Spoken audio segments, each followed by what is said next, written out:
నాయన ప్రయాణం చేసుకున్నాను నాయన, వెళ్ళి ప్రయాణం వచ్చి ప్రయాణంలో నాయన ఆటో నాయన తండ్రి ఏ ఇబ్బంది లేకుండా మంచి యేసు నామంలో నడిపించు తండ్రి అయితే నా తండ్రి. ఆటోని మంచి మార్గంగా నడిపించు తండ్రి అయితే ఎప్పుడు ఎల్లప్పుడు కూడా యేసు కృపలో నడిపించు తండ్రి. ఆటో ఎప్పుడు కూడా నాయన తండ్రి ఆయన సత్యభాగాన్ని దీవించిన ఆయన వాహనం నడిపించిన ఆయన తండ్రి ఏసయ్యా నా తండ్రి. నా ప్రభు నాయన ఎక్కడ దూర ప్రాంతంలో ఉన్న తండ్రి ఆ భార్య నాయన సత్యవతి నాయన తండ్రి ఆమెను కూడా దీవించిన ఆయన తండ్రి. తొందరలో రప్పించిన అయినా తండ్రి ఎంతో ఎంతో నాయన ఎక్కడో ఉందనైనా తండ్రి. మీ అందరిలో లేకుండా దూరంగా ఉన్నాయినా ఒంటరిగా ఉందనైనా తండ్రి. ఆరోగ్యనిచ్చి శక్తినిచ్చి బలమిచ్చే అయినా సత్యవతిని కూడా దీవించిన అయినా తండ్రి నా తండ్రి. నా ప్రభు గొప్ప దేవుడు వాళ్ళ కుటుంబాన్ని దీవించిన అయినా తండ్రి. ఎక్కడున్నా ఆ కుటుంబాన్ని కాపాడు తండ్రి నా తండ్రి. నా ప్రభు కాపాడయ్యా పరిశుద్ధుడా. నాకు అన్న ముందర చేసిన పేదలు మీ బంగారు పాదాలు కలిసి చేసుకుని నాయన తండ్రి దీవించిన అయినా తండ్రి. నాగరత్నం గారిని పేదలను దీవించిన అయినా తండ్రి ఎంతో ఘనంగా చేసిందినైనా తండ్రి. నాగరత్నం గారిని కూడా మంచి ఆరోగ్యమైనైనా మంచి శక్తినైనా బలమైనైనా నాగరత్నం గారికి అయినా తండ్రి ఆ కుటుంబాన్ని కూడా కాపాడినైనా తండ్రి నా తండ్రి. ఏసయ్య నాది గంగను కూడా దీవించిన అయినా గంగ కూడా పేదలు గట్టిగా ఆయన ఎంతో మధురంగా చేసిందినైనా తండ్రి. ఆ గంగను కూడా దీవించిన అయినా తండ్రి నా తండ్రి. నా పివ సేవకులు కూడా దీవించిన అయినా సేవకులనైనా తండ్రి ఎంతో ఎంతో భారంగా నాయన తండ్రి సేవ చేసినందుకు నన్ను ఎక్కడికి వెళ్ళినా కానీ మీ కుప్పలో నడిపించిన అయినా తండ్రి. మీ మార్గంలో నడిపించిన అయినా సేవకులనైనా తండ్రి నా తండ్రి. ఆయన కాపాడయ్యా పరిశుద్ధుడా పరిశుద్ధుడా పరమ తండ్రి. ఏసయ్య సేవకులను దీవించిన అయినా అందరినీ ఇక్కడికి వచ్చిన బిడ్డలందరినీ కూడా పేరు పేరు చెప్పి నడిపించిన అయినా తండ్రి. పేరు పేరు చెప్పిన ఏ మార్గంలో ఏ మార్గంలో నడిపించాలి ఆ కార్యాలయనైనా మీకే తెలిసిన అయినా కార్యాలయాన్ని జరిపించిన అయినా ఆ కుటుంబంలో ఇబ్బందులన్నీ తీర్చిన అయినా తండ్రి ఏసయ్య. ఇక్కడికి వచ్చిన బిడ్డలందరినీ కాపాడుతండ్రి. ఆ బిడ్డలందరినీ తీర్చిన అయినా వెళ్ళిపోయాను వచ్చి పోయాను తీర్చిన అయినా తండ్రి ఏసయ్య. నా తండ్రి నా ప్రభు కాపాడయ్యా పరిశుద్ధుడా పరిశుద్ధుడా పరమ తండ్రి అని ఏడుకుంటున్నాను అయినా తండ్రి. ఇలాగే ఎప్పుడు ఎల్లప్పుడు కూడా సత్యబాబు గారి కుటుంబం పేదలుగా నడపండి అయినా తండ్రి ఇక నాయన ఎప్పుడు నడపండి. వాళ్ళ బిడ్డల్ని మనల్ని అందరినీ దీవించి మీ నామంలో నడుపు తండ్రి. ఏసయ్య నామంలో నడిపి దీవించి ఏసయ్య నామంలో దీవించి నడిపించండి తండ్రి నాయన తండ్రి. ఏసయ్య నామంలో అడిగి చూపించి ప్రార్థించి ఏడుకుంటున్నాను పరమ తండ్రి.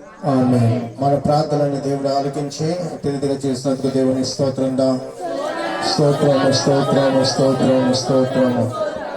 స్థిరపరచువాడవు బలపరచువాడవు పడిపోయిన చోటే నిలబెట్టువాడవు ఘనపరచువాడవు హెచ్చించువాడవు మా పక్షం నిలచి జయమిచ్చువాడవు స్థిరపరచువాడవు బలపరచువాడవు పరిపోయిన చోటే నిలబెట్టువాడవు ఘనపరచువాడవు హెచ్చించువాడవు మా పక్షం నిలచి జయమిచ్చువాడవు.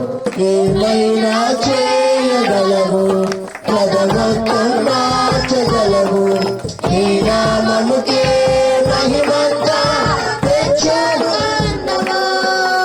ఏమైనా చేయగలవు పదవత్తం మార్చగలవు నీ నామముకే మహిమంతా తెచ్చుకుందుము. యేసయ్యా యేసయ్యా నీకే నీకే సాధ్యము. యేసయ్యా యేసయ్యా నీకే నీకే సాధ్యము. స్థిరపరచువాడవు బలపరచువాడవు పడిపోయిన చోటే నిలబెట్టువాడవు ఘనపరచువాడవు హెచ్చించువాడవు మా పక్షం నిలచి జయించువాడవు. సర్వకృపానిధి మా పరమ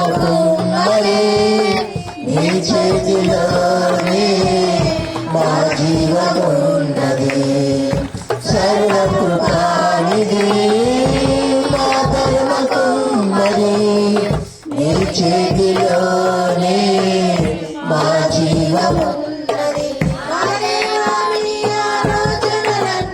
ఎంతో గొప్పది మా ఊహకు మించిన కార్యములెన్నో జరిగించుచున్నది మా దేవాని ఆలోచనలన్నీ ఎంతో గొప్పది మా ఊహకు మించిన కార్యములెన్నో జరిగించున్నది ఏమైనా చేయగలవు పదమొత్తం మార్చగలవు నీ నామముకే మహిమంతా తెచ్చుకొందువు ఏమైనా చేయగలవు పదమొత్తం మార్చగలవు నీ నామముకే మహిమంతా తెచ్చుకొందువు యేసయ్యా యేసయ్యా నీకే నీకే సాధ్యము యేసయ్యా యేసయ్యా నీకే నీకే సాధ్యము స్థిరపరచువాడవు బలపరచువాడవు పడిపోయిన చోటే నిలబెట్టువాడవు ఘనపరచువాడవు హెచ్చించువాడవు మా పక్షము నిలచి జయమిచ్చువాడవు నీ ఆజ్ఞ లేనిదే ఏదైనా జరుగునా నీ పంచదాతగా శత్రువుకు సాధ్యమా నీ ఆజ్ఞ లేనిదే ఏదైనా జరుగునా నీ పంచదాతగా శత్రువుకు సాధ్యమా మా దేవా నీవే నాతోనుంటే అంతే చాలును అపవాది తలచిన కీడులన్నీ నేలైపోవును మా దేవా నీవే నాతోనుంటే అంతే చాలును అపవాది తలచిన కీడులన్నీ నేలైపోవును ఏమైనా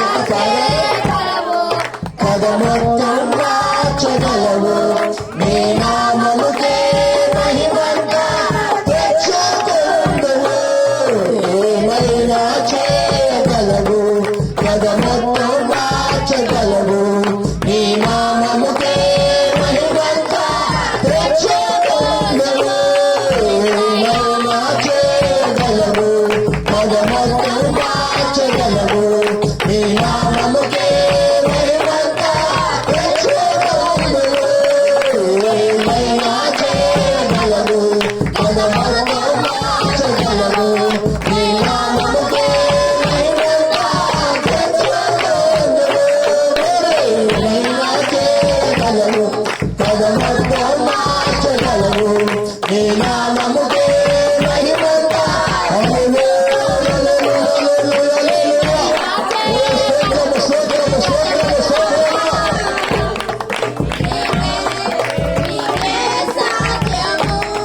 ఏమైనా చేయగలవు పదమొత్తం మార్చగలవు నీ నామముకే మహిమంతా తెచ్చుకొందువు ఏమైనా చేయగలవు పదమొత్తం మార్చగలవు నీ నామముకే మహిమంతా తెచ్చుకొందువు ఏమైనా చేయగలవు పదమొత్తం మార్చగలవు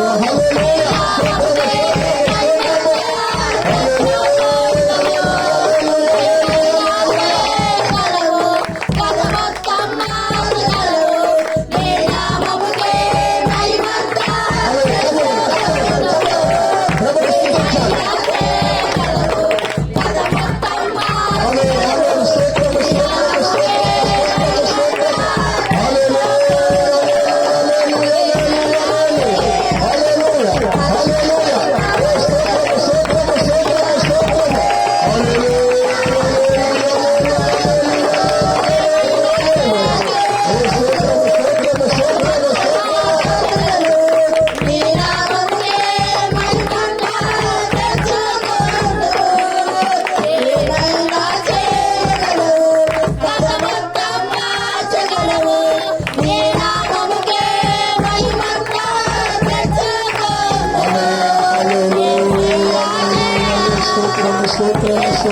స్తోత్రం.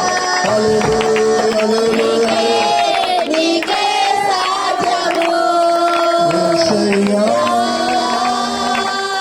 యేసయ్యా. నీకే సాధ్యము. ఆమేన్. ప్రేమ స్వరూపమైన మా ప్రభువా, మీ మహోన్నతమైన నామం బట్టి, ఘనమైన శ్రేష్టమైన నామం బట్టి మీకు స్తోత్రము. ఏమైనా చేయగల దేవుడు, ఏ స్థితికైనా కానీ ప్రభా నీవే మాకు సరిపోయిన గొప్ప దేవుడు స్వామి. మా స్థితిగతులన్నీ కూడా మీ యందు ఉన్న దేవుడు స్వామి. మేము హెచ్చింపబడాలని మీ కృప యందు ప్రభా. హెచ్చించు దేవుడవు, ఘనపరచు దేవుడవు, స్థిరపరచు దేవుడు అయినా అందుబట్టి మీకు స్తోత్రం చెల్లిస్తున్నా. ఈ లోపలిలో ఏర్పాటు చేస్తున్న మరి 7 వారాల కోడికల 2వ వారానికి నడిపించేంత వరకు మీ మధురమైన నామం స్తుతించే భాగ్యం ఇచ్చా. వాక్యానికి వెళ్తుండగా ఏ మాటలు మాకు మా నైనా కావాలో ఆ మాటల చేత మమ్మల్ని తృప్తిపరిచి బలపరచమని గనుడును రక్షకుడైన యేసు నామం అడిగి వేడుకొంచున్నాము తండ్రి. ఆమేన్. హల్లెలూయా. దేవుడు మన ప్రార్థనని ఆలకించి అత్యధిక చేసినందుకు మన 2 చేతులు పైకెత్తి కడిగి దేవునికి స్తోత్రం చెల్లిద్దాం.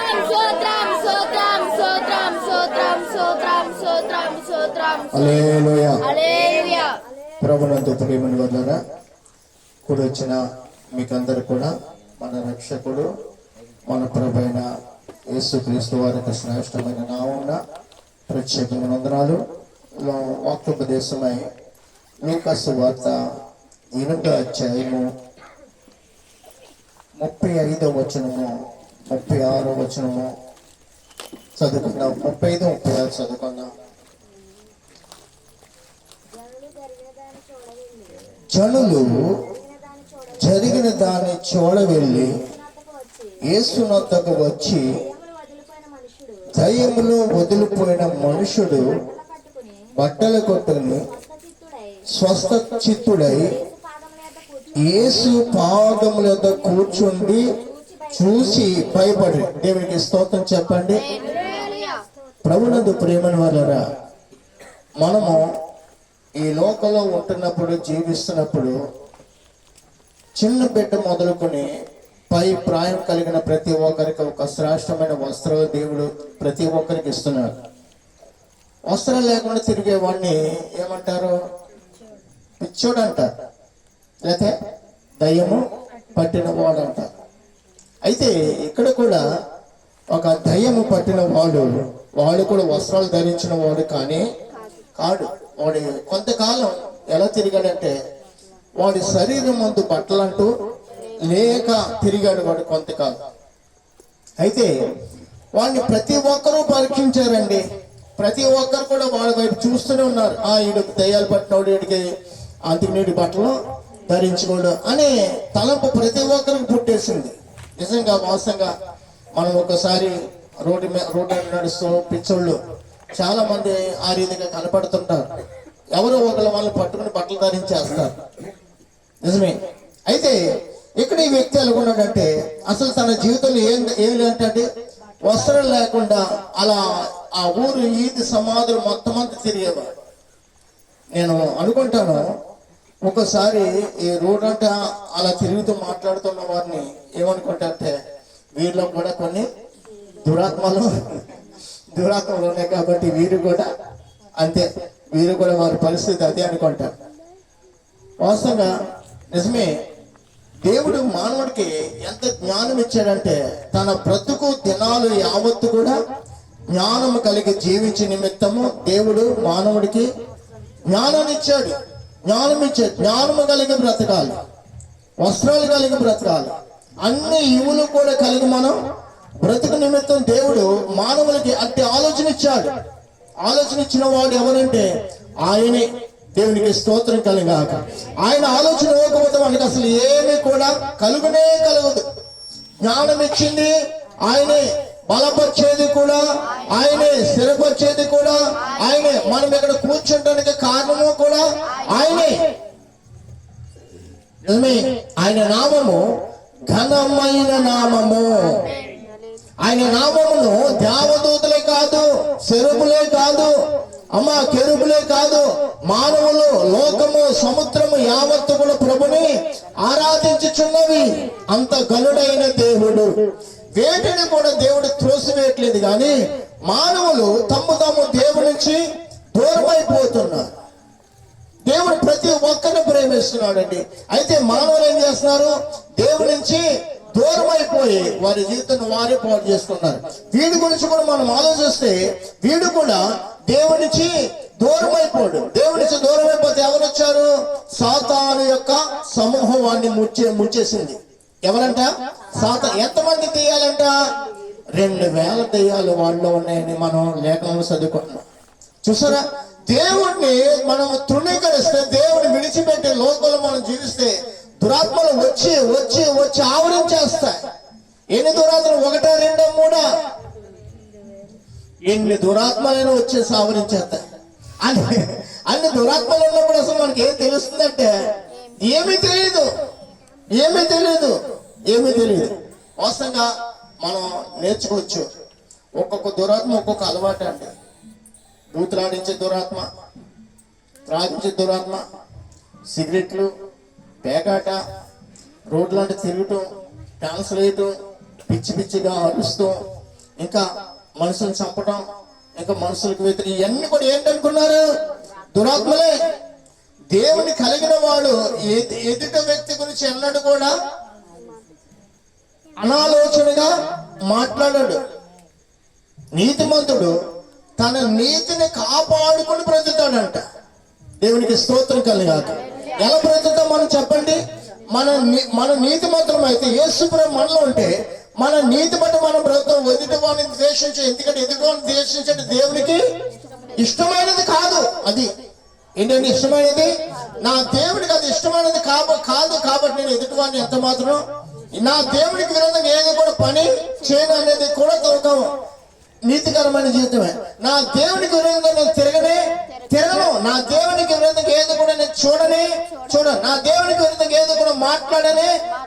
నా దేవునికి ఏది కూడా నా హృదయం ఏది కూడా రానియను అనేది ఏంటి? నీతి అనేది ఏంటంట? నీతి. దేవుని నమ్ముకున్న వాళ్ళు ఏముంటుందంటే నీతి ఫలం వారు పొందుకుంటారు.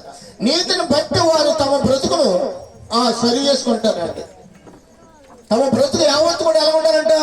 నీతికరమైన మార్గము గుండా వారు నడవటానికి ఆలోచన. ఎందుకంటే దేవుడు ఎవరంట? నీతిమంతుడు.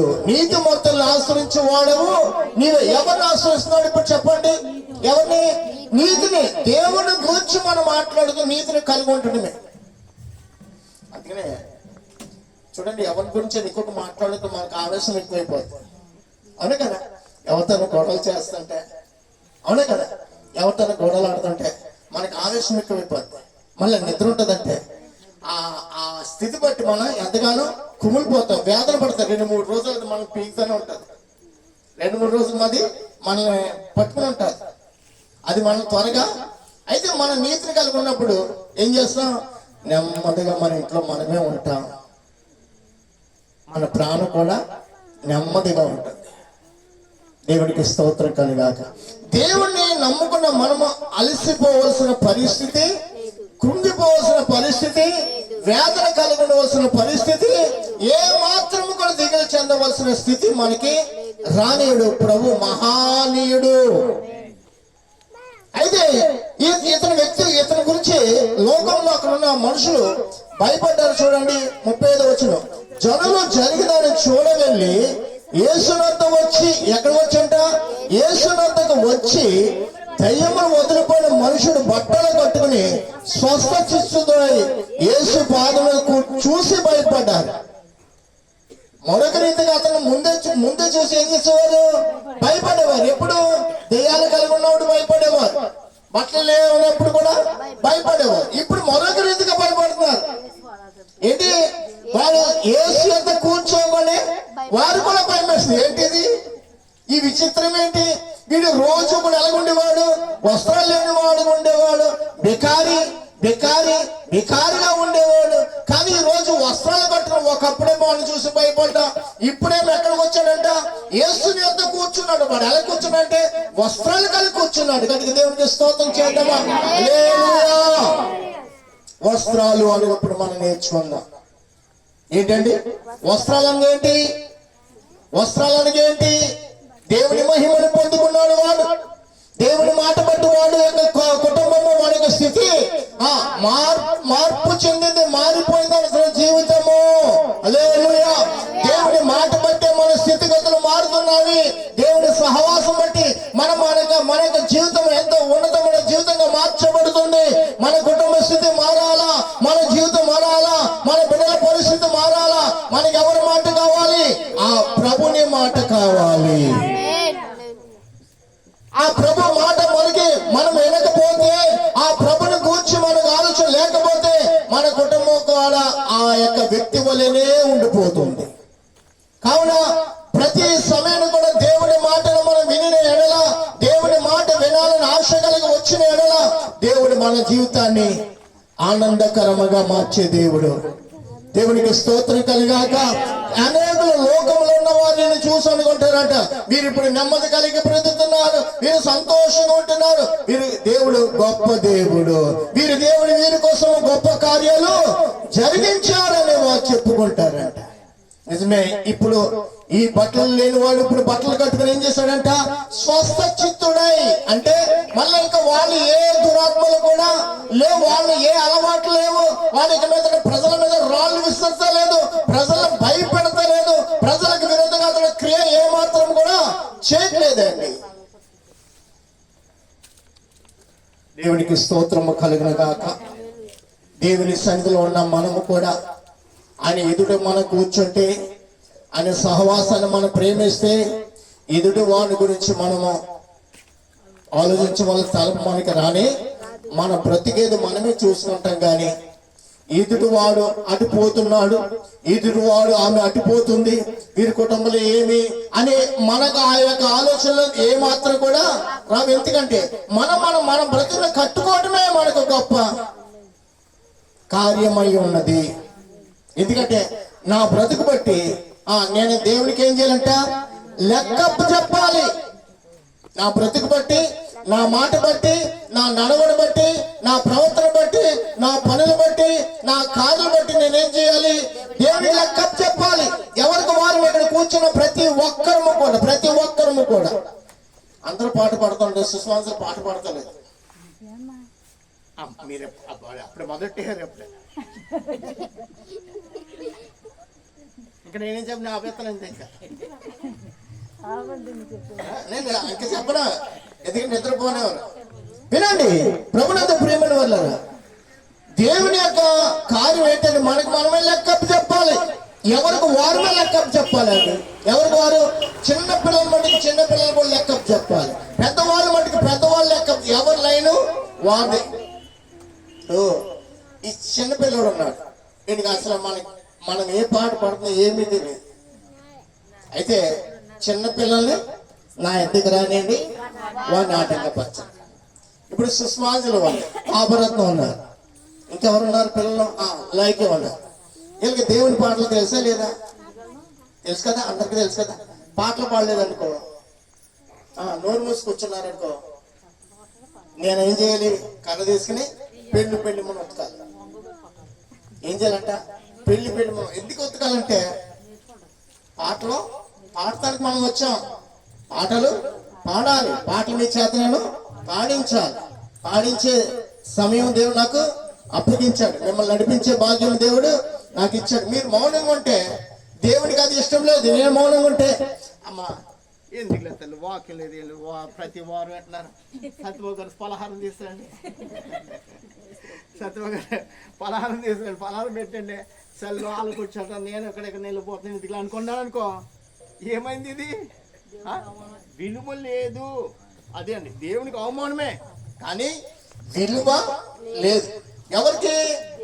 నాకు లేదు, మీకు లేదు. దేవునికి మనం మహిమ చెల్లించట్లేదు. అందుకనే ఆరాధన క్రమంగానే మనం నడవాలి. దేవునికి స్తోత్రం కలుగాక. ఆరాధనగానే జరిగించాలి. అయితే వాళ్ళకి వాళ్ళే పాడుకుంటారు. నేను అనుకున్నాను కొన్ని సంఘాలు అలాగే ఉన్నాయి తెలుసా మీకు? కొన్ని సంఘాలు అలాగే ఉన్నాయి. ఎలా ఉన్నాయండి? అసలు వాళ్ళే పాడుకుంటారని. సావుకునే యొక్క చూడండి గుణం ఎలాగుంటుంది తెలుసా? బిడ్డల్ని ఉజ్జీవింపజేసే స్థితిలో సావుకుని ఉండాలి. ఉజ్జీవంలోనికి నడిపిన మొదట మనకందరికి బాధగా ఉంటుంది. మనకందరికి ఎలాగుంటుందంట?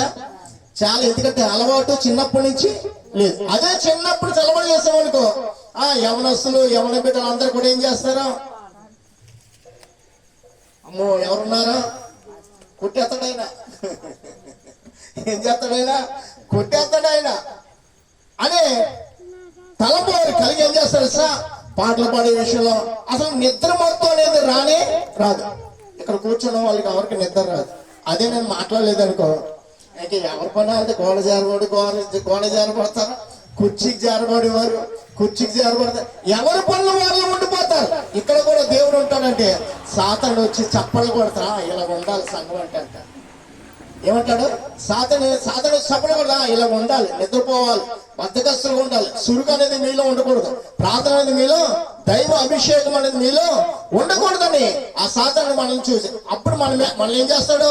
వాడు ఇదిగో ఈ బట్టలు లేనివాడు ఎలాగున్నాడో మనం కూడా అలాగే ఉండిపోతాం. అందుకనే 2 కొరింథీ 5వ అధ్యాయం మొదటి మాట ఒకసారి చదువుకుందామా? 2 కొరింథీ 5వ అధ్యాయం మొదటి నుంచి. 2 కొరింథీ 5వ అధ్యాయం మొదటి నుంచి. భూమి మీద మన గుడారము శిథిలమైపోయినను చేతి పని కాక దేని చేత అంటే దేవుని చేత కట్టబడిన నిత్యమైనదైనా మనము దిగంబరము కాక హల్లెలూయా. ఎలాగంటే మనము దిగంబరము కాక వస్త్రము ధరించుకున్న వారముగా ఉందుము గాక. ఆమె ఎందుకు వస్త్రం ధరించాలి? పరలోకం చేరాలి. పరలోకం వెళ్ళేవారు ఎలా దిగంబరిలో ఉండకూడదు. పెళ్లి కుమారు వస్త్రము, సంతోష వస్త్రము, నూతన వస్త్రము, రక్షణకరమైన వస్త్రాలు మనం అన్ని కలిగి ఉండాలి. ఈ వస్త్రాలను కలిగి ఉండాలని ఏం చేయాలి? మెలకు కలిగి ఉండాలి, ప్రభుకి భయపడాలి, ప్రభు సన్నిధిని మనం ఎల్లప్పుడూ కూడా కృతజ్ఞత కలిగి మనం జీవించాలి. వీడు ఎలాగున్నాడు? ఒకప్పుడు ఎలాగున్నాడు? వస్త్రాలు లేని వాడుకున్నాడమ్మా. ఇప్పుడు ఎలాగున్నాడంట? వస్త్రాలు కలిగి ఎక్కడ కూర్చున్నాడు? యేసు పాదాల చెంత కూర్చున్నాడు. హల్లెలూయా, దేవునికి స్తోత్రము కలుగాక. ఈ కొరింథీ సంఘానికి పౌలు గారు కూడా వెళ్ళి, అమ్మా చేతి పని కాక దేవుని చేత కట్టబడిన పరలోకము మనకు, ఆ పరలోక రాజ్యాన్ని చేరడం ఏం కావాలంట? వస్త్రము కలిగి ఉండాలి. అంటే వస్త్రాలు కలిగి ఎక్కడ ఉండాలి? యేసు చెంత మనం ఎప్పుడు కూడా కూర్చోాలి. యేసు చెంత కూర్చున్న వారు ఎప్పుడు నిద్రమోతులకు ఉండకూడదు, గోడకు జారబడే వారికి ఉండకూడదు, బద్దకస్తులకు ఉండకూడదు, ఇంకా లోక సంభాషణలు పడిపోయిన వారికి ఉండకూడదు. దేవుని సంధికి వచ్చామంటే ఎలా ఉండాలి? ఎప్పుడు కూడా అగ్ని పాత్రలు మనం కాల్చుందుము గాక. పొయ్యి ఆరిపోకుండా కాలుతూ ఉంటుంది. ఆ పొయ్యి మీద ఉన్న ఆహారం అది ఉడుకుతూ ఉంటది. అలాగే మనము కూడా దేవునికి విలువైన వారిగా కనబడాలంటే మళ్ళప్పుడు కూడా దేవునికి వచ్చిన ఆ పాటలో, ఆ స్తుతి స్తోత్రము, ఆ వాక్యోపదేశం ఎల్లప్పుడూ కూడా దాని చేత మనం ఏమవ్వాలి? నింపబడాలి, మనం కట్టుకోవాలి. దేవుడికి స్తోత్రం కలి. కాబట్టి సాకుడికి ఎలా ఉండాలి? పౌరుషము కలిగి ఉండాలండి. సాకుల సంఘం ఎలా నడిపించాలి? వాడిని సరైన మార్గం కూడా ఆ రీతిగా ఉంటే నీకు మంచిది కాదు, ఆ రీతిగా కూర్చొని నీకు మంచిది కాదు, పాట పాడుకుని ఉంటుంటే నీకు మంచిది కాదు అని సాకులు ప్రతి ఒక్కరి బట్టి బోధిస్తే రాను సంఘం ఎలా ఉంటుంది తెలుసా? ఎవరు కూడా నోరు పుట్టేసుకున్న వారికి ఉండరు. హల్లెలూయా. నోరు మూతపడకూడదు. ప్రభు నిమిత్తం మనం అనాలోచన ఉండకూడదు. ప్రభు సన్నిధిలో మనం ఎప్పుడు కూడా రగులుతూ ఉండము గాక. రగుల్చి ఉన్నవారంటే దేవునికి ఇష్టము. 10 మంది కన్యకలుగా ఉన్నవారు 5 ఎత్తబడ్డారంటే కానీ తెలుసా? ఈ 5 ఎప్పుడు కూడా ఎలా ఉన్నారంట? రగులుచి ఉన్నారు, ఆత్మాభిషేకం కలిగి ఉన్నారు, దేవుని పిలుపు కోసం ఎదురు చూస్తారు. పాటలలో, ప్రార్థనలో, ఆత్మ అభిషేకములు, ఆరాధనలు అన్నింటిలో కూడా మీరు ఎంతో ముందుకుండి ప్రభునే గురించి ఆలోచన కలిగి ఉన్నారు. కానీ లోకంలో ఉన్న ఏ ఆలోచన కూడా లేనే లేనే లేనే లేదు. నిజమే. ప్రభు సన్నిధి అంటే భయపడాలండి. ఏం చేయాలంట? ప్రభు సన్నిధి అంటే ఏం చేయాలండి? భయపడాలి. భయపడుతూ పాటలు పాడాలి. ఇక్కడ యేసు ప్రభు యొక్క వాడు బట్టలు కట్టుకుని కూర్చున్నాడండి. అందుబట్టి కూడా వారు భయపడ్డారు. అమ్మో, ఈడు అంతకుముందు రాళ్ళు విసిరేవాడు, సమాధుల్లో తిరిగేవాడు, సంఖ్యలు కూడా వీడు తెంపేశాడు. సంఖ్యలు అంటే ఏంటి? కట్టడాలు కూడా. ఒరి నేను ఆ మార్గం గుండా వెళ్ళొద్దంటే ఆ మార్గం గుండా పోయేవాడండి. రాళ్ళు చేత ప్రజల్ని కొట్టేవాడు. అలా జీవించేవాడు. ఒక్క పగలు ఒక రాత్రి కూడా వాడికి నెమ్మది లేదనే మాట మనం చదువుకున్న చూడండి. 26 నుంచి ఒకసారి చదువుదా. వారి గలిలయకు ఎదురుగా ఉండు గెరాసేనుల దేశంలోకి వచ్చింది.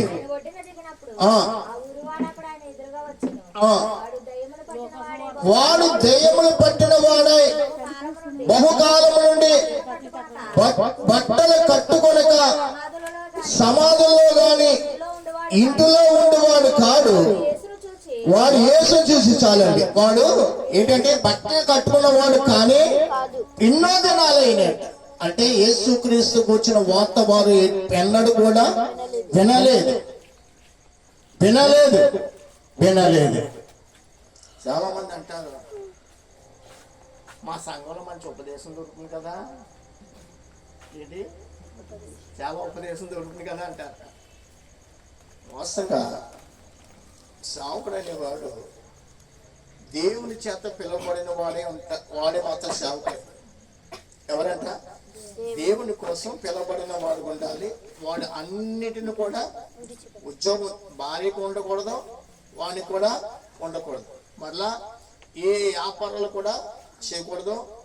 దేవుని చేత పిలువబడి అవసరత ఆకలైనా కానీ, దప్పికైనా కానీ, అవమానమైనా కానీ, సమాజం ఎవరు కూడా అతను ఎన్నిక చేయకపోయినా కానీ అలా దేవుని కోసం ఉంటేనే దేవుడు అతని సేవను దేవుడి సేవకులు కూడా ఏం చేస్తాడు? పరీక్షిస్తాడు. ఏం చేస్తాడంట? పరీక్షిస్తాడు. భార్య భర్తల మధ్య ఇటువంటి పరీక్ష ఉండదు. భార్య ఏం చేస్తుంది? సాయంత్రం ఏం లేకపోతే ఇగో సాయంత్రం ఏమి లేదు నీకు తెలుసా అంటది. ఇతను ఏం చేస్తాడు? ఇంట్లో మాకు నెమ్మది ఉందని ఏం చేస్తాడు? అప్పు సప్పు తెచ్చి ఇచ్చేస్తాడు. కానీ దేవుడు అలా కాదు. ప్రభా లేదంటే నువ్వు అలా కూడా నేను ఇస్తాను, కంగారు పడినట్టు. అవసరం 3 రోజులు 4 రోజులు కూడా మా భాష గారి యొక్క జీవితం చెప్తున్నాను. ఖాళీ బాక్స్ పట్టుకెళ్ళి పిల్లలకి ఇచ్చివ్వడండి.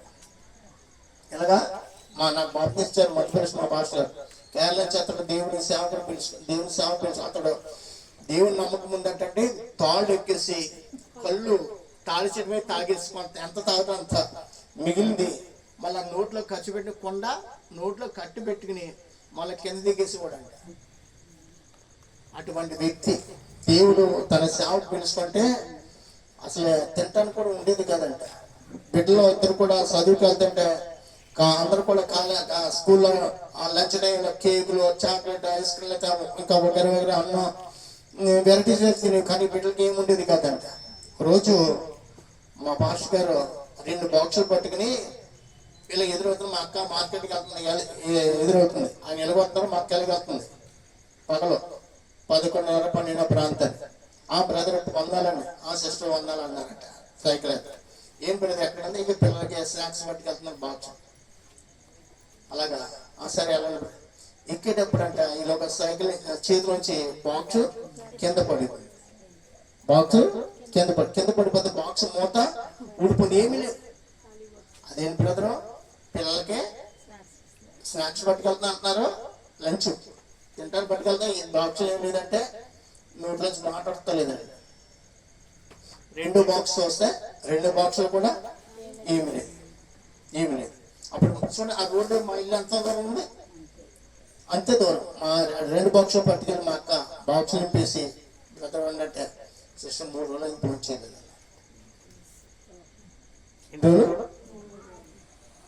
ఎన్ని రోజులు అండి? 3 రోజులు. ఆ సిస్టర్ గారు కన్నీటి ప్రభు మమ్మల్ని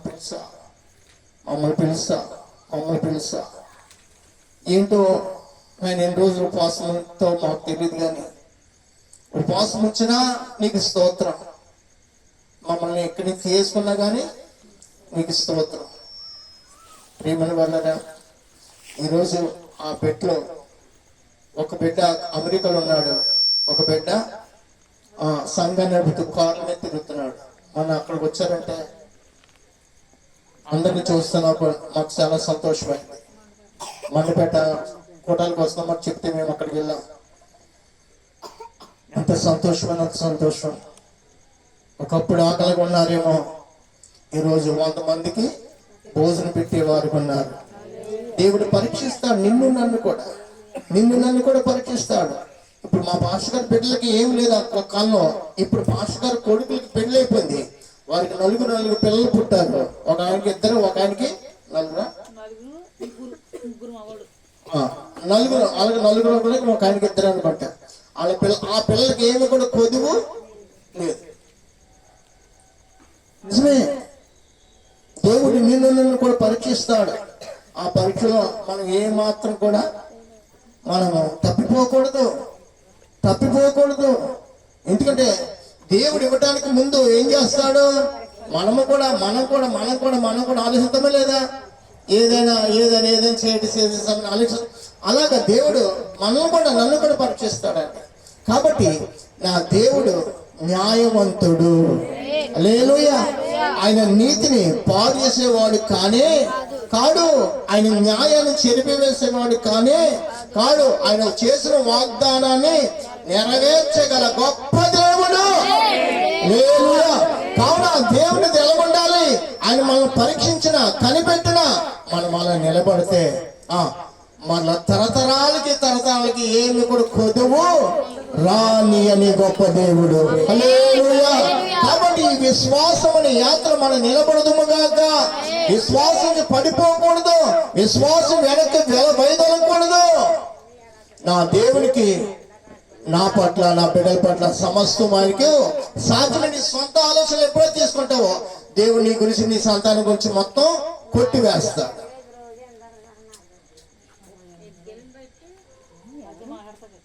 ఎవరితో మాట్లాడుతున్నావా అమ్మా? ఎవరో ఏరమ్మ గారా? ఏంటి ఇద్దరికి ఇంకా అక్కడ మాట్లాడు, మళ్ళీ ఇక్కడ కూడా మాట్లాడుకుంటున్నారా? రండి కూర్చోండి. ఏది మరమ్మ గారు? ఏది నేను ఇక్కడ మాట్లాడు, నువ్వు అక్కడ మాట్లాడడం మాకు 2వ ప్రసంగం అయిందమ్మా. మేమందరూ వచ్చి నీ ముందు కూర్చోమా? జ్వరమా? ఇప్పుడు రాత్రిలో ఇక్కడ మీటింగ్ లేకపోతే రాత్రి అంతా తిరిగేస్తా ఊరంతా. నాకు నీ జ్వరం అనేది గుర్తురాదు.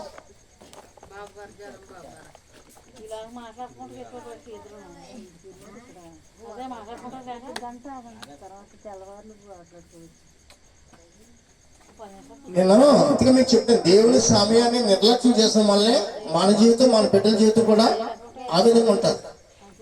దేవుడి సంఘానికి వచ్చి వెనక్కి వెళ్ళొద్దు అంటాను మిమ్మల్ని. అందుకే ఇంటికి అసలు ఒకసారి వెనక్కి వెళ్ళొద్దు అంటాను మేడం గారు. అసలు పిల్లడు బాగుండగా, పిల్లడు ఎక్కడ ఉన్నాడో నువ్వు బయటికి ఎందుకు వెళ్ళావు? అసలు ఈ పిల్లడు ఇక్కడ బాగున్నాడా? ఇక్కడ ఉన్నాడమ్మా? తీసుకెళ్ళా? ఎవరు తీసుకెళ్ళా? సరే, ఓకే. దేవుని స్తోత్రం. బాగుని రేపు నుంచి ఏం చేస్తావు అంటే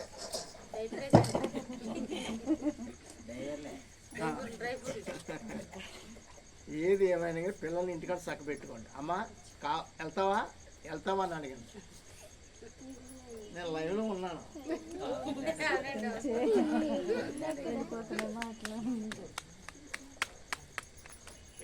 ప్రతి సమయం చెప్తాను, సంఘానికి వచ్చాక వెనకడుగు ఈ డిస్టర్బ్ అవుద్ది. అందుకే సంఘానికి వచ్చాక ఎలా ఉండాలట? తండ్రి, కుమార, పరిశుద్ధ ముగించే వరకు అసలు బయటికి వెళ్ళకూడదు. అది మీకు చెప్పేది. అదే డిస్టర్బ్ అయిపోతుంది. వినండి, ఎంత డిస్టర్బ్ అయిందో వినండి. అక్కడ వాడు చూడండి, ఎక్కడ తిరిగేవాడంట? వాడు దయ్యములు పట్టిన వాడై బహుకాలము నుండి బట్టలు కట్టుకొనగా సమాధుల్లో ఇంట్లో ఉండేవాడు కాదు. దేవుణ్ణి నమ్ముకున్న వాడు ఎక్కడ ఉంటాడు? ఇంట్లో ఉంటాడు. దేవుణ్ణి నమ్ముకున్న వాడు ఎవరుంటాడు?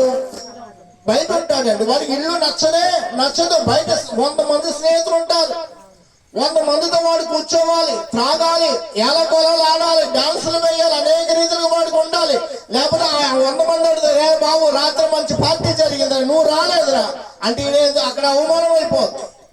దేవుడు నమ్ముకున్న వాడు 100 మంది స్నేహము చేయడు. ఏం చేస్తాడు? ఇంట్లోనే కూర్చుంటాడు, ఇంట్లోనే తిని ఆ మంచం మీద పడుకుంటాడు, దేవుని స్తుతించుకుంటాడు. అయితే ఇంట్లో ఏదో చిన్న పని చేసుకుని నెమ్మది. అదే దేవుని సహవాసం లేనివాడు ఏమో ఎక్కడ ఉండాలి? బయట వాడిని సాతాను సమూహం లాక్కెళ్ళిపోతుంది. సాతాను సమూహం వాడిని ప్రేరేపిస్తారే, ఆయన నువ్వు ఇల్లు ఇంట్లో ఉండకూడదు. ఎక్కడ ఉండాలి? సమాధిలో తిరగాలి, వీధిలో తిరగాలి, నది రోడ్లో తిరగాలి. నీ బట్టలన్నీ కూడా నువ్వు చింపేసుకోవాలి, ఇప్పేసుకోవాలి, డాన్సులు వేయాలి. వాడి తాగితేనే కానీ వాడికి నెమ్మది. వాడి ధనం ఎంత ఏమైపోతుంది వాడికి లెక్క. ఒక పక్కనే ఇల్లు అమ్మేసుకుంటాడు, ఒక పక్కనే అన్ని కూడా సమస్య అప్పులు చేస్తాడండి. ఈ లోకంలో ఉన్న వారికి మానవుల యొక్క జీవితం అంతే. దేవుని సందుకు వచ్చిన వాడు ఎక్కడ ఉంటాడంట? నెమ్మదిగా తనకున్న 2 రూపాయలైనా 10 రూపాయలైనా 100 రూపాయలైనా వాడి జేబులు నెమ్మదిగా ఉంటాయి. 100 రూపాయలు బట్టి 100 రూపాయలు పెరుగుతూ ఉంటాయి. ఇంకో చిన్న విషయం చెప్తాను, ఎవరు కాదు కానీ, వారానికి పెట్రోల్ 500 రూపాయలు అవుతుంది. పెట్రోల్ దేనికి? నా బండి. వారానికి 500 పెట్రోల్. ఈ వారానికి సేవ లేదనుకో, 500 రూపాయలు పెట్రోల్ అలాగే ఉంటుంది. అవునే కదండి? ఇప్పుడు ఆ బండి రోజు వెళ్ళాలనుకో, మళ్ళా సోమవారం మళ్ళీ ఏం చేయాలి? మళ్ళీ 500 మళ్ళీ కట్టాలి. అలాగే లోకంలో అలవాటు పడిన వారు, లోకానికి అలవాటు పడిన వారి స్థితి ఏంటి? జేబులు ఏమి కూడా ఉండవు. అప్పు కూడా చేయమంటది సాతానికి. ఏం చేయమంటది? నువ్వు అప్పు కూడా చేయాలి. ఏం చేయాలంట? నువ్వు అప్పు కూడా చేయాలి. అప్పు చేయించేస్తుంది. అప్పు ఆ త్రాగటానికంటే ఎవడు కూడా లేవన్నాడు. తాగర్రా బాబా, నరాలు వీక్నెస్ వచ్చేస్తున్నాయి. అప్పుడు ఏం చేస్తాడు? రోజు సత్యబాబు గారికి సీని గారిని ఒక ఆయన పట్టుకున్నాడు. పొద్దుడు వచ్చేస్తాడు. ఏంటి తాగపోతే అంటే వాడికి నరాలంట ఇలా పట్టు. ఈయన ఒరే నాడు తమ్ముడి దగ్గర ఉంటే చూడడం, నా దగ్గర లేవని ఈయన. ఆయన అంటున్నాడు, ఒరే నాడు పనికి వెళ్ళాడు కానీ డబ్బులు ఇచ్చిన వారు ఎవరు కూడా లేరండి. ఆయన ఆగిన గారికి పిచ్చెక్కేసి ఇటు తిరిగి మళ్ళీ ఎలాగెళ్ళిపోయి మరి ఎవరి దగ్గరికి వెళ్ళిపోయి నాకు తెలియదు. అంటే ఆ అలవాటు పడినవాడు ముఖం కడకుండా వాడిని ఏమికి వెళ్ళిపోవాలి? ఆలోచి వెళ్ళిపోవాలి. ఏం వెళ్ళిపోవాలంట? వాడికి లోపలికి పానం వెళ్ళిపోవాలి, ఆ పాకం వెళ్ళిపోవాలి. ఆ పాకం వెళ్తేనే కానీ నెమ్మదిగా పట్టేసుకోండి దేవుని స్తోత్రం. సరే, ఇక్కడ మన చదువులో 29వ వచనం చూడండి. ఏలాడుగా ఆయన ఆ మనసుని విడిచి వెలుపలికి రమ్మని ఆ అపవిత్రాత్మకు ఆజ్ఞాపించేను కనుక స్తోత్రం చెప్తామా? చూడండి, దేవుడు ఆజ్ఞాపించగానే ఎలాగలగా దేవుడు ఆజ్ఞాపించగానే ఆ అపవిత్రాత్మలు కూడా ఏమయ్యాయి? బయటకు వచ్చేసినాయి. దేవునికి స్తోత్రం కలుగాక. హల్లెలూయా. కాబట్టి దేవుని యొక్క సహవాసం ఎంత ఉన్నతమైన చూడండి. ఆ భూ సంబంధమైన అపవిత్రాత్మలన్నీ కూడా దేవుని మాటకు అవన్నీ కూడా బంధింపబడుచున్నవండి. బంధింపబడుచున్నవి. ఆయన అంత శక్తిమంతుడు. హల్లెలూయా. మానవ జీవితాన్ని పాడు చేసే అపవిత్రాత్మలన్నీ కూడా బంధింపబడుచున్నవి. మానవులు చూడండి, ఎవరైతే ఏ అలవాట్లు కలిగి ఉంటున్నారో ఆ వారిలో ఎవరుంటున్నారు? సాతాను ఉంటుందండి. సాతాను దురాత్మలు ఉండి వారి జీవితం నెమ్మదిగా ఉండనివ్వదు. ఆ సాతాను వారి కుటుంబ జీవితాన్ని శిథిలం చేసి పాడు చేసిందే సాతాను ద్వారా. దేవుడైతే శిథిలమైపోయిన మన కుటుంబాన్ని కట్టువాడై ఉన్నాడు. శిథిలమైపోయిన మన బ్రతుకును సరిచేయవాడై ఉన్నాడు. పాడైపోయిన మన కుటుంబాన్ని రెండింతలుగా ఆశ్రయించి దేవుడై ఉన్నాడు. ఏవైతే కోల్పోయినామో, ఏవైతే పాడు చేసుకున్నామో, ఏవైతే మన చేతులను మనమే మన ఇంటిని పాడు చేసుకున్నామో, మళ్ళా దేవుడు సమస్తమును సమకూర్చు దేవుడై ఉన్నాడు. సమస్తము సమకూర్చి రెట్టింపు దీవెన మనకు దయచే దేవుడై ఉన్నాడు. కావున మనం ఎక్కడికి వెళ్ళాలి? దేవుని సన్నిధికి వెళ్ళాలి. దేవుని సన్నిధి మనం కూర్చుండాలి. ఆ వ్యక్తి ఎక్కడ కూర్చున్నట? యేసునొద్దకు వచ్చి ఆ దెయ్యములు 15 35 వచ్చి చూడండి. ఆ జనులు జరిగినది చూడవెళ్ళి యేసు వద్దకు వచ్చి దయ్యములు వదిలిపోయిన మనుషుడు బట్టలు కట్టుకుని స్వస్థ చిత్తుడు యేసు పాదం మీద కూర్చొని చూసి భయపడిరి. అది చూసిన వారు దయ్యములు పట్టిన వాడు ఎలాగ స్వస్థత పొందినో జనులకు తెలియజేయగా గెరాసీనుల ప్రాంతంలో నుండి జనులందరూ బహుభయకాంతులైరి కనుక తమ్ముని విడిచిపోయిన ఆయన్ని వేడుకుని. చూసారా ఎంత అద్భుత కార్యం జరిగితే మళ్ళీ వాళ్ళు ఏం చేస్తారండి? యేసు ప్రభుని అయ్యో ఎంత పాపం, ఎంత పాపం వచ్చేస్తారా అంటే ఒక వ్యక్తి రక్షింపబడతా, ఒక వ్యక్తి మేలు పొందుక సమాజానికి ఏమాత్రం కూడా ఇష్టం ఉండదు. అది నువ్వు బాగుపడుతున్నావంటే నువ్వు బాగుపడుతున్న మరొకరికి ఏమాత్రం కూడా ఇష్టం ఉండదండి. కానీ యేసు ప్రభు మనల్ని బాగు చేయ దేవుడై ఉన్నాడు, మన వైద్యుడై ఉన్నాడు, మన సమాధానకర్త ఉన్నాడు, మన శాంతికర్త ఉన్నాడు, మనకి సమస్తము సమకూర్చు దేవుడై ఉన్నాడు. ఆ వ్యక్తి అంతకు ముందు ఆ సమాధులు తిరిగేటప్పుడు, రాళ్ళతో కొట్టేటప్పుడు ఆ వ్యక్తిని బాగు చేసేవాడు ఒక్కడు కూడా సమాజంలో లేనప్పుడు కనీసం ప్రేమని వాళ్ళ కనీసం ఆ వ్యక్తిని చూడండి బాగు చేసి సరి చేసే వాళ్ళు ఎవరు కూడా అమ్మాయి అమ్మ మరియమ్మ గారు కూర్చోండి అమ్మా, అమ్మాయి రాకేష్ వెళ్ళనా అదే ఎందుకంట అని గురించి ఎవరు తెలియదు.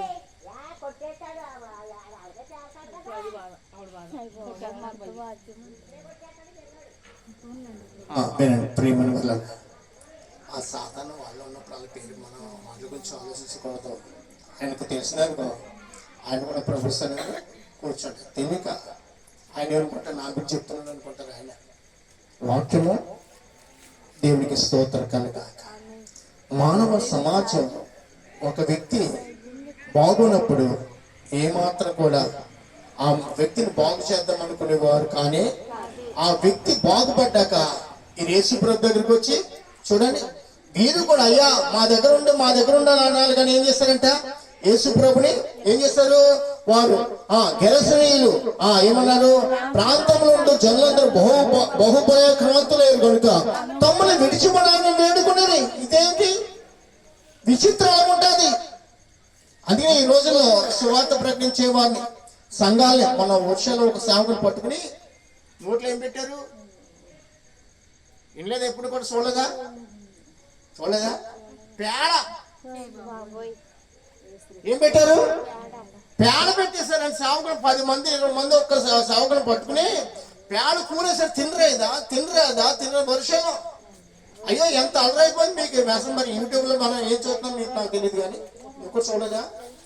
అయ్యో మీకు చూపిస్తానులే, నాకు నెట్ అయిపోయింది. చూసా సురేష్ పేడ అండి ఏం చేశారు? పేడ నోట్లో కూరేశారు. మా దగ్గర సువార్త ప్రకటిస్తావా, మా దేవుడు కానీ దేవుడిని ఇక్కడ తీసుకొచ్చి వినిపిస్తాం అనేసి సాగును పట్టుకుని 10 మంది ఏం చేయగలడు? సాగును కొట్టలేడు కదా, సాగు తిరుగుబాటు చేయలేడు కదా. ప్రేమను వల్ల అలాగా ఈరోజు సువార్త ప్రకటించే వారిని బీజేపీ నాయకులేంటి, ఇంకా కొంతమంది నాయకులేంటి ఏం చేస్తున్నారంట? అలాగే సేవకులు పాడు చేస్తున్నారు. సువార్త మాకు పని లేదు, ఈ దేవుడు మా దేవుడు కాడు, ఇంగ్లాండోడు దేవుడు అని ఎంతో మంది తిరుగుబాటు చేసేవారు. ఈ తిరుగుబాటు ఈ కాలంలో కాదు, ఆ కాలంలో కూడా ఉన్నది. యేసు ప్రభు వారిని కూడా ఏమీ అనలేదు. వెళ్ళిపోయి ఎందుకంటే మీ శిక్షకు మీరే పాత్రులు. ఏమన్నాడండి? మీ శిక్షకు మీరే పాత్రులు. యేసు ప్రభు లోకాన్ని వెలిగించి ఆయన రాజ్య వాసులు చేయడానికి ప్రభు వారి లోకానికి వచ్చి ఉన్నారండి. కానీ లోకంలో ఉన్న మనుషులు అయితే ప్రభుని తృణీకరిస్తారు. అయితే ప్రభు ఎంత గొప్ప దేవుడు అంటే కొంతమంది పూజారులతో ఏంటి, కొంతమంది మాంత్రికులతో ఏంటి, కొంతమంది యాక్టర్లతో ఏంటి, అధికారులతో ఏంటి, అందరితో ప్రభు మాట్లాడుచున్నారు. దేవునికి స్తోత్రము కలుగాక. కొంతమంది నాయకులు మారుతున్నారు. కారణం ఏంటంటే దేవుని రక్షణ సువార్త గురించి వారు ఆలోచన కలిగి ఉన్నారు. స్తోత్రము కలిగినాక ప్రభునందు ప్రియమని వాళ్ళరా. మళ్ళా కింద ఒక మాట మనం చదువుకుందాం. 18 చూడండి.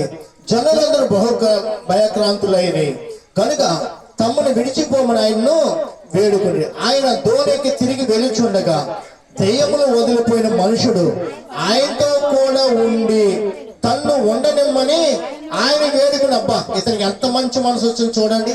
అతడు స్వస్థచిత్తుడై ఇప్పుడు ఏం చేస్తాడంట, యేసు ప్రభుతో ఉన్నారు. యేసు ప్రభు వెళ్ళిపోచుండగా అతడు ఎక్కడ ఉన్నాడు, యేసు ప్రభుతో ఉండి బ్రతిమలాడుతున్నాడు. ప్రభువా నన్ను నీతో కూడా ఉండనేమని బ్రతిమలాడుతున్నాడు అండి. దేవుడికి స్తోత్రం కలుగాక. మళ్ళా కింద మనం చదువుకున్నాం 39. అయితే ఆయన నీవు నీ ఇంటికి తిరిగి వెళ్ళి దేవుడికి ఎట్టి గొప్ప కార్యం చేసెను తెలియజేయమని వాడితో చెప్పి వాడిని పంపివేసెను. వాడు వెళ్ళి యేసు తనకెట్టు గొప్ప కార్యం చేసిన ఆ పట్టణం అంతటా కూడాను ప్రకటించాడు. కనుక స్తోత్రం చెప్తామా? హల్లెలూయా. రక్షింపబడిన నీవు, ప్రభుని అంగీకరించిన నీవు ఎలా ఉండాలి? ప్రభుని గురించి ఒక సాక్షిగా ఉండాలి. ప్రభుని గురించి ఒక సాక్షిగా ఉండాలి. అతడు రక్షింపబడ్డాడు. అతడు తన యొక్క స్థితిని దేవుడు మార్చాడని మట్ల కట్టుకుని నెమ్మది పరుడై ఉన్నాడని నమ్ముకుని ఏం చేసంట, యేసు ప్రభుతో ఉండడానికి అతడు సిద్ధపడ్డాడు. కానీ ప్రభు వారు అంటున్నారు, నీవు నాతో కాదు, నీకు దేవుడు ఎట్టి గొప్ప కార్యం చేసాడో వెళ్ళి నీ ఇంటి వారికి, నీ సమాజానికి నీవు ప్రకటించవనుగా. అతడు అది మరీ మంచి గొప్ప కార్యమని ఏం చేశాడు, యేసు ప్రభు మాటకి లోబడి ఇంటికి వెళ్ళి తన ఇంటి చుట్టూ ఉన్న వారికి, ఆ గ్రామానికి యావత్తు కూడా మొత్తం తెలియజేశాడు. దేవుడికి స్తోత్రం కలుగాక. అయ్యా రండి రండి రండి, ఒకప్పుడు దెయ్యాలు కలిగిన వాడిని, ఇప్పుడు యేసు ప్రభు నామబట్టి నేను స్వస్థచిత్తుడిని. ఇదిగో దేవుడు నాకు ఎంత గొప్ప కార్యం చేశాడు. నన్ను చూసి మీరు తెలుసుకోండి, ఆయన నిజమైన రక్షకుడు. ఆయన నిజమైన రక్షకుడు. ఆయన నన్ను మార్చాడు, నా స్థితిని మార్చాడు, నా కుటుంబ స్థితిని మార్చాడు. ఒకప్పుడు నా స్థితి చీకటి, ఏంటండి నా జీవితము చీకటి. మీరందరూ కూడా నన్ను రాళ్ళు విసిరి కొట్టేవారేమో, నేను మిమ్మల్ని కొట్టేవారేమో. ఇప్పుడు నా స్థితి అది కాదు. నాకు వెలుగు కనిపొచ్చిన దేవుని గురించి మాట్లాడుతున్నాను. నాకు నెమ్మది ఇచ్చిన దేవుని గురించి మాట్లాడుతున్నాను. నా బ్రతుకును సరి చేసిన దేవుని గురించి మాట్లాడుతున్నాను.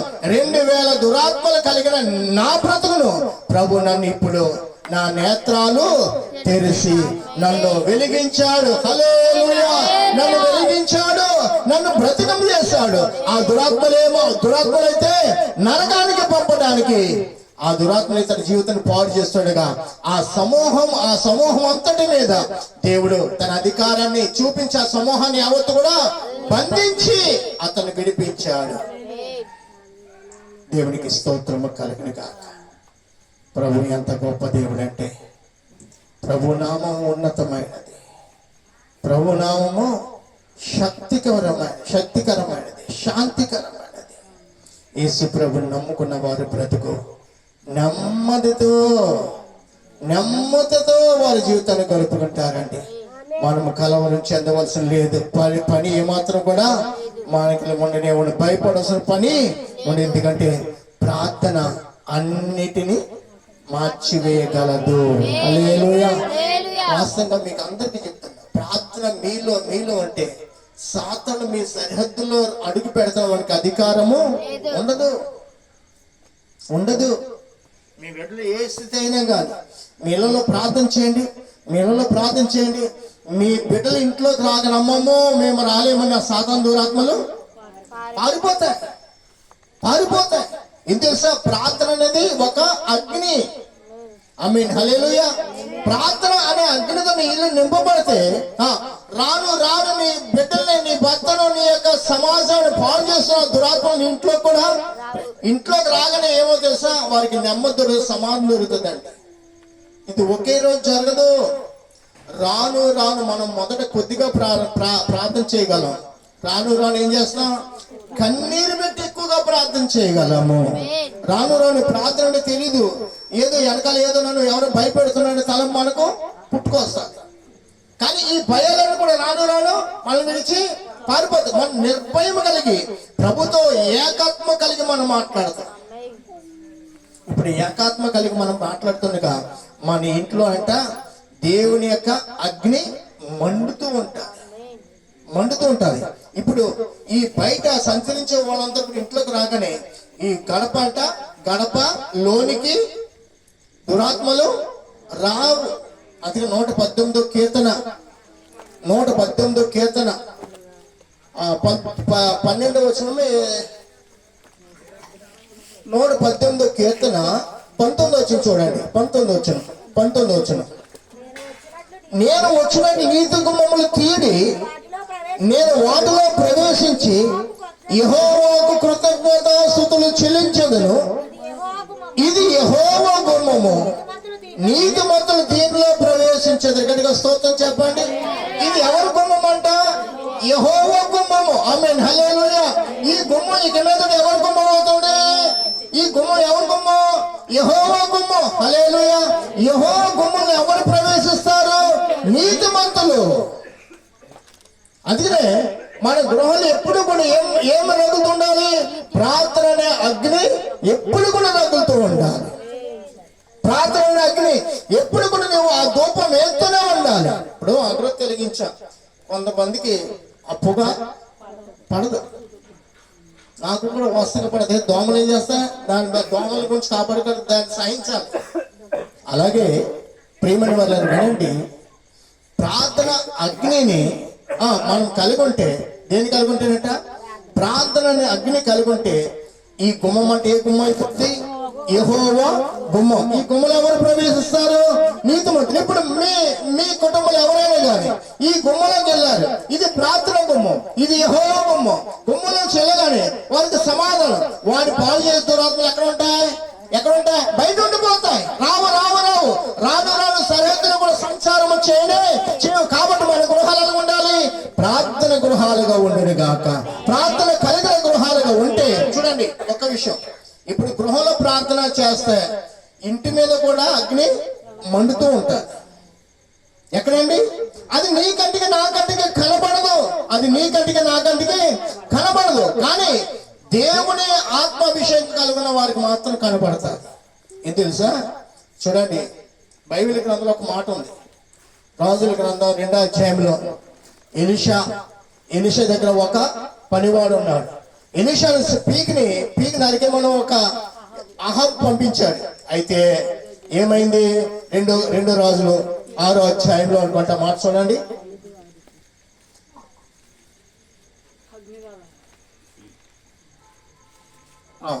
6వ అధ్యాయము 14 చూడండి. కాబట్టి రాజు అప్పటికి గుర్రములను రథములను గొప్ప సైన్యం పంపెను.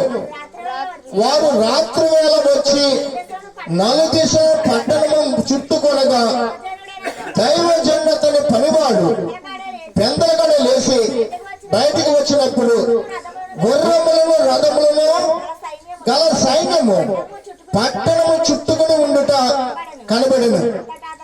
అంతటా అతని పనివాడు, అయ్యో నా ఏలువాడా, మనమేమి చేయదుమని ఆ దైవజనుడు అనగా అతడు భయపడవద్దు, మన పక్షం ఉన్నవాడు వారికంటే అధికలో ఉందని చెప్పి యెహోవా వీడిని చూసినట్లు దయచేసి వీడిని కన్ను తెరవమని ఎలీషా ప్రార్థన చేయగా యెహోవా ఆ పనివాని కన్నులను తెరవచేసెను గనుక వాడు ఎలీషా చుట్టూను పర్వతము అగ్ని గుర్రముల చేతను రథముల చేతను నిండి ఉండి చూసెను. ఆ దండువారు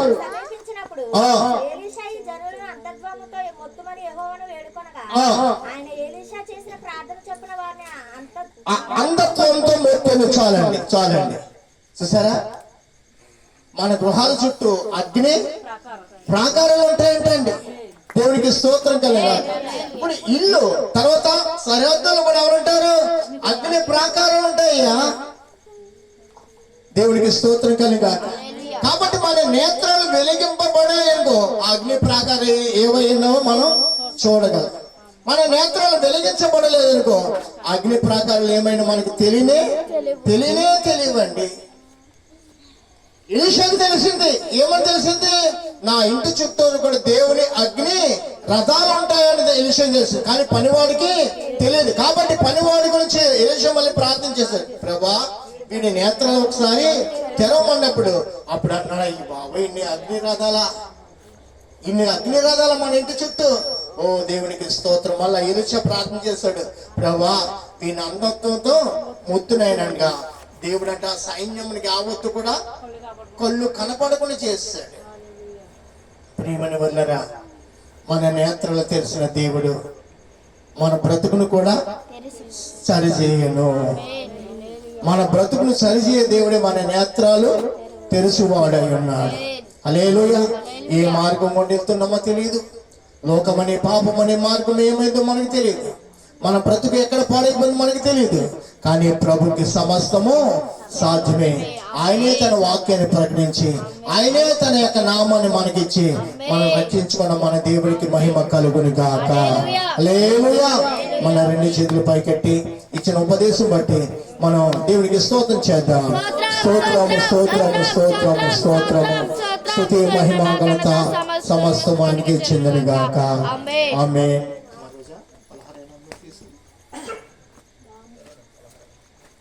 దీవించుమో దేవా దరయాందు ఈ గృహమున్ కాపాడుమయ నీ దివ్య సన్నిధిని